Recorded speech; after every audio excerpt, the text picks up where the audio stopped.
ఆడోళ్ళకి ఆడోళ్ళ శత్రువులు అయినట్టు తెలుగునికి తెలుగు వాళ్ళే శత్రువులు అయ్యారు భయ్య.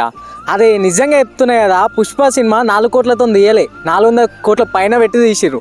ఒక తెలుగోడు అంత ధైర్యం చేసి సినిమాలు తీస్తున్నారంటే పాన్ ఇండియా లెవెల్లో మనం ఏ స్థాయిలో ఉన్నామో అది అర్థం చేసుకోకుండా సినిమా చూసి సినిమా బాగాలే ఈ ఒక అక్కనైతే వచ్చి సినిమా బాగాలే అంటే ఇంకో అక్క వెనక నుంచి వచ్చి అది సినిమా స్టోరీ లేదు 2 సినిమాలలో అంటే, అక్క ఒకటి గుర్తుపెట్టుకో, ఫస్ట్ సినిమా బాగాలేకపోతే పుష్ప 2 రాదు. ఫస్ట్ అది మినిమం కామన్ సెన్స్ ఉండి మాట్లాడు సినిమా గురించి నెగిటివ్ చెప్పేటప్పుడు.